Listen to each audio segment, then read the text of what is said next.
Today, everybody, we're going to be looking at leadership and innovation. Today, a lot of focus has been placed on organizations that are creative and innovative. Tesla, Microsoft, Google, all of these companies. But what about the leaders that run these organizations? What does it take to be a leader who can innovate or really encourage innovation? What are the characteristics of these individuals? Is it something that anybody can do, or are they special conditions and characteristics and abilities that allow these individuals to be in these positions? You yourself might want to work for some of these organizations. Do you have what it takes? Well, let's take a look today at some of the leadership requirements if you're going to be a leader of innovative and creative organizations. Okay, welcome back, and today we're going to be looking at leading creativity and innovation. Now, so far we've talked about creativity and innovation in as much as these are the characteristics of someone who is creative and innovative, and we took a look at the differences between creativity and innovation. But the question now is whether or not you are a leader for industries that are creative and innovative. Are you the type of leader who will foster creativity and innovation? That's what's needed today in many organizations. That's what they're looking for. And as you have probably seen in different business classes, leadership has evolved over the years from the autocrat who is the one that cracks the whip and do as I say. I don't want your input. I can lead the organization and you just follow orders, to where we're at today. We're more of a coach and mentor and developer, and we want to foster the best in people and bring that out so that they can be more creative and innovative. And as a result, you're going to be more efficient and more effective in the workplace. But the key to it all, and I believe just as we have shifted the emphasis from the leadership style to the worker style, I believe today we have shifted the need for leaders to be not just a one cookie cutter approach type leader, to being able to facilitate multiple levels of leadership and leadership styles that would be appropriate not only to the organization but the individuals, to be able to inspire them. So let's talk today just a little bit about leading creativity and innovation. Now, here are some quotes that we get from Dawson, which is in that textbook that I've been using, Managing Change, Creativity, and Innovation. And according to the author, the behavior of a leader may nurture or stifle employees' creative potential. And you have probably been in an organization, whether it's church or whether it's business or in a group, where the leader just pretty much put a wet blanket over everything. He or she was counterproductive. It had to be his or her way. There was very little ability for you to offer an alternative opinion or to try to contribute your efforts other than the efforts that were required of you by the leader. So the leader can make or break innovation. A supportive supervisory management style is more likely to contribute to creativity than a controlling one, since it enhances individual motivation. Now, what I have found in leadership, especially when I served in the military, is that those who were controlling had to pretty much know the answer to everything, because they wouldn't allow anybody else to come in and to contribute anything. So everything was fine as long as nothing happened. But if they made a wrong decision, or if something came up and it was beyond the ability of that leader, then we found that we were in trouble. Now, leaders can either provide an open forum where the members feel free to roam with new ideas and suggestions, or conversely, they can provide a tightly constructed set of rules and guidelines in which members have little latitude to express their thoughts and opinions and so forth. And that's what we have seen in the evolution of business. We have gone from that autocratic, just do as I say and that's it, to a more, well, how can you help in this situation? Or what are your thoughts? Or how can you contribute to this problem or situation? So those are some of the just basic principles of leadership when it comes to whether or not you have that skill or that ability. Now, the following slides talk about some of the specific characteristics of a leader. So let's take a look at some of those. Now, as you see here, the first characteristic or the first trait that a leader needs to have is expertise and technical skills. The level of technical and creative problem-solving skills among leaders appears to be a significant predictor of creative performance. First of all, you're going to be an advocate. You're going to be moving ideas around, sensing ideas so that they can attract resources and gain acceptance. Now, I'm going to show you here in the next slide, I'm going to draw you out what we call the organizational cone. And that's how leaders are able to take an idea and see it all the way through to the end. But secondly, they need to evaluate other people's ideas and provide good feedback, evaluative feedback. A lot of leaders today discount people because they may not be in the position that they're in, and they may look down upon them. I always, whenever I was in leadership, I always took the opinions of the lowest to the highest person under me because everybody's opinion matters. And when you take a look at the different perspectives from each of the individuals, you'll see that everybody has something to contribute. Also, leaders' expertise may also become vital. When there's uncertainty or when problems are ill-defined, it's important that you become competent or are competent in those areas to help them along in achieving their goals. Not that you have to do everything, but it helps for you to have some type of expertise in that field so that you can help them out in that problem-solving role where the problem is ambiguous or it's complex and they need more than just a superficial or a basic technical skill or knowledge about the issues that are confronting you. Now, in the previous slide, we talked about how managers need to move around ideas and gather resources and support. Well, the organizational cone is a visual representation of how that happens.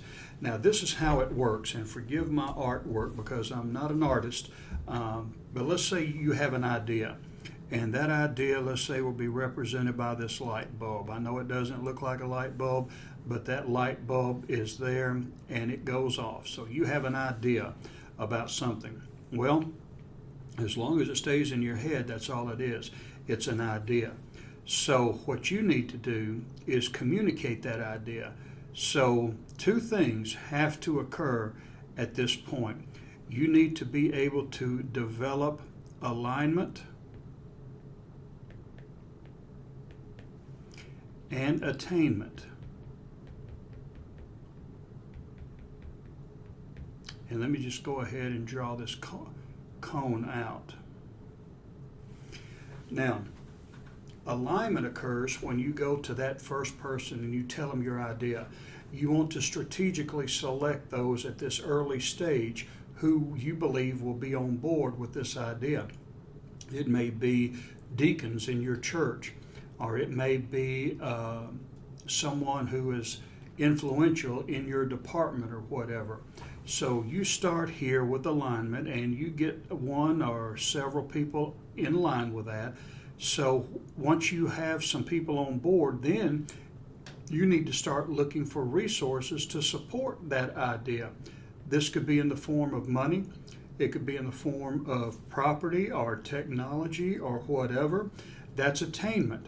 So you've got people already on board. They're supporting you. you're getting your resources together. So as you move down, you want more alignment. You want to find more people who will get on board, because they're going to provide you with more support. They're going to start talking to people who will be on board with it.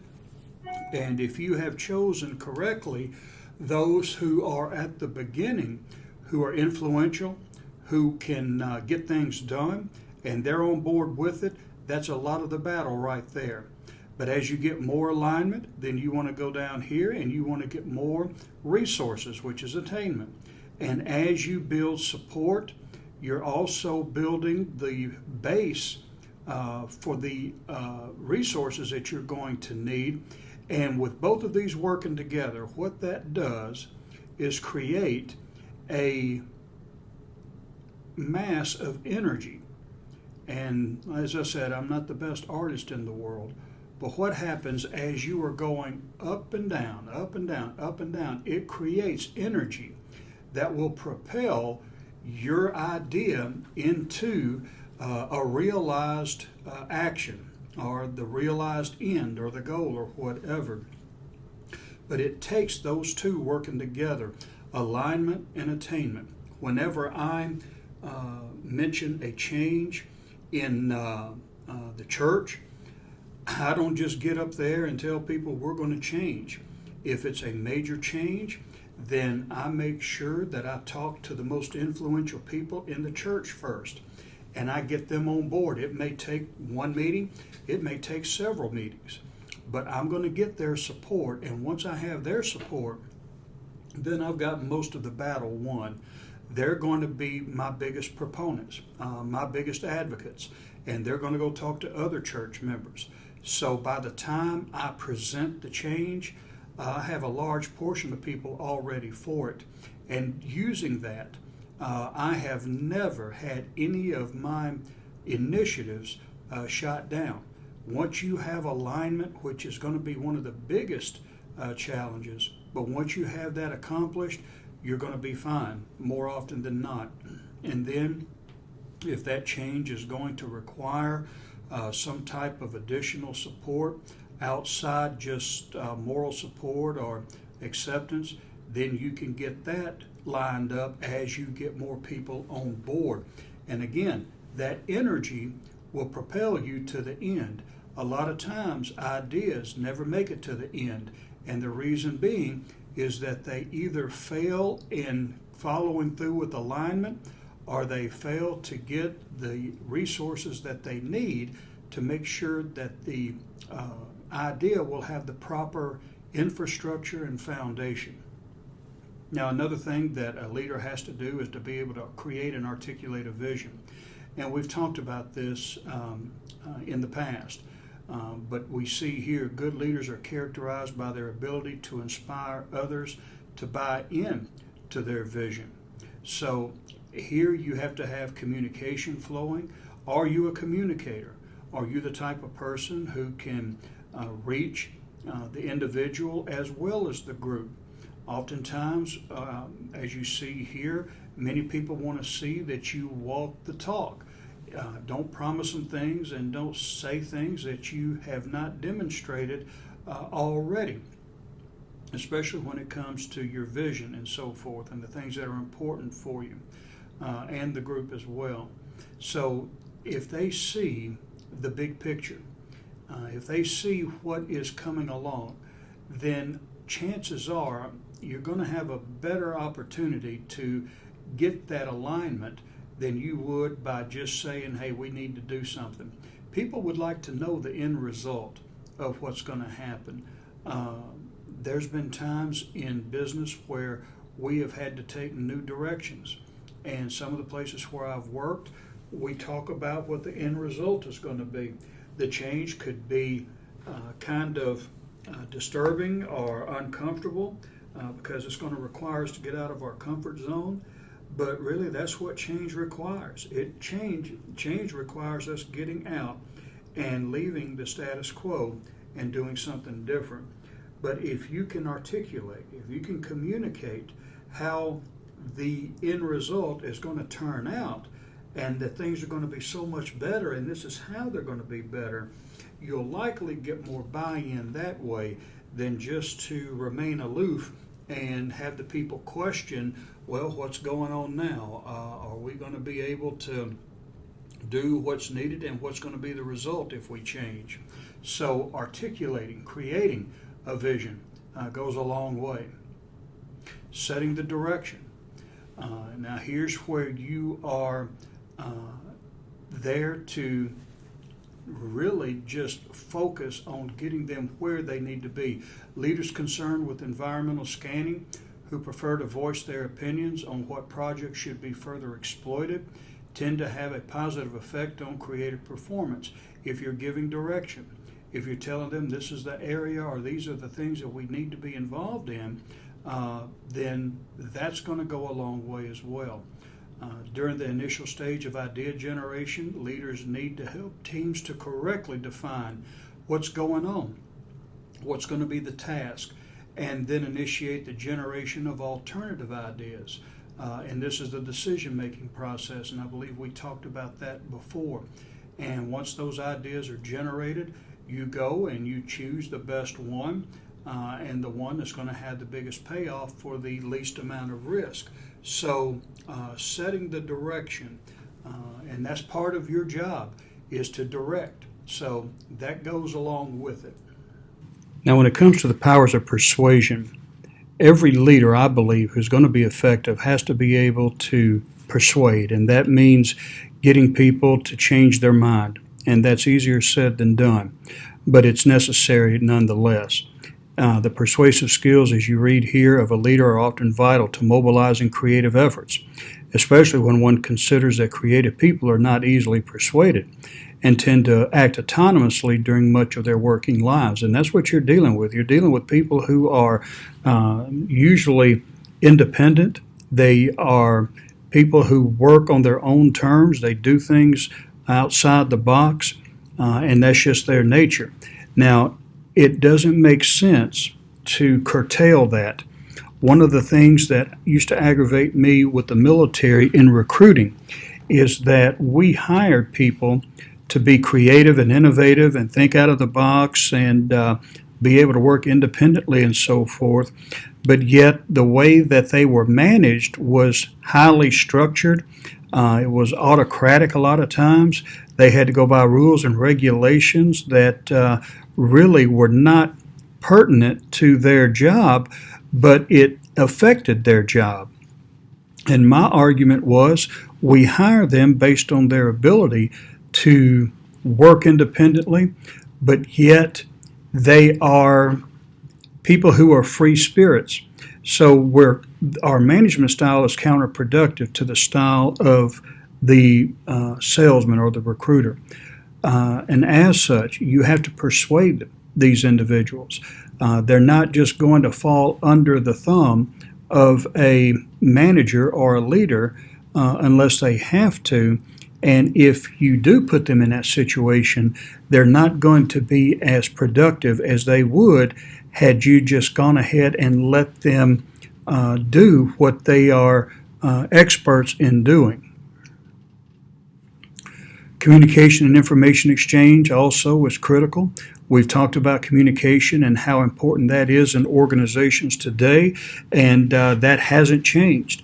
You have to be able to communicate and connect, especially with persuasion. You're going to have to be able to connect to people not only on the organizational level, but the individual level. Communication is vital to creativity. It's the cross-fertilization of different ideas and concepts. How are you going to know if you've got the best solution to a problem or if you're offering the best product if you're not talking to other people? I've learned in my careers through my professional life that it makes no difference how high or how low you are in the hierarchy of an organization. Everybody has something positive or productive to contribute, and you would be really cheating yourself if you didn't take advantage of every opportunity and use everybody's input to come to better ideas to benefit the organization. So communication both ways, top down and bottom up. As you talk to your people and they talk to you, You're exchanging ideas and input, and that is invaluable today as we look at a global competitive market. Getting the best and the brightest, the highest and the lowest to contribute will only help you in the long run in being more efficient and effective. Involvement, and that's another aspect that's important to creativity, is the extent to which leaders encourage the involvement of employees. And here you have creative people. They tend to be highly motivated when the task at hand is aligned to their passions and interests. And a good tactic for effective leaders is to allow employees to choose the projects that they wish to work on, or to strive to provide them with projects that they find attractive and challenging. I know Pixar does that. Their leader lets the animators and the ones who do all the computer stuff work on the areas that they feel most comfortable with, and it pays off dividends. Look at how advanced, and look at how Pixar turns out such quality work. So that's by letting the people who are the experts do the work that they feel they are the most adept in doing. And then finally is autonomy, and that's one of the key areas and one of the most fundamental, because here you see they're able to take on projects themselves.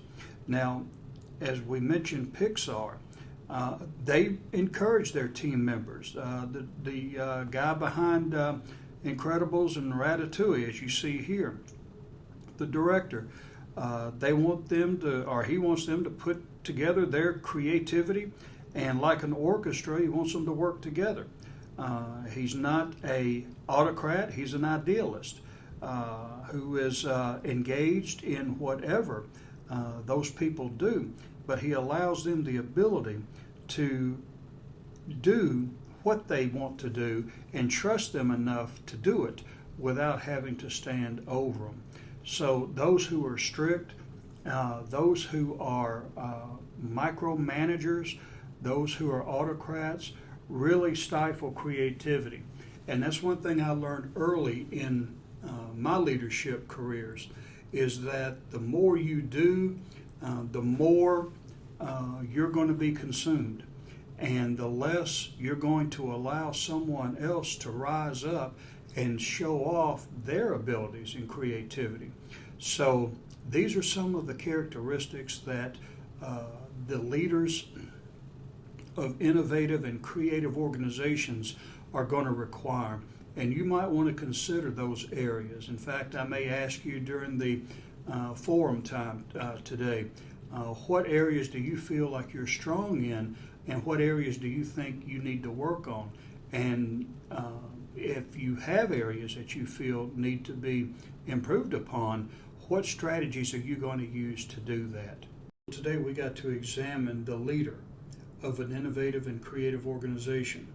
And if you notice, if you've taken any type of leadership classes or business classes, you'll see there's not a whole lot that differs between a leader of a traditional organization and the leader of an innovative organization. What changes and what's crucial is the ability for the leader to connect to the people. And I think that's going to be the common thread among all successful leaders in the 21st century as they lead these organizations into more creative and organic structures. Well, that's all we have for today. You have a good weekend, and we will see you next week.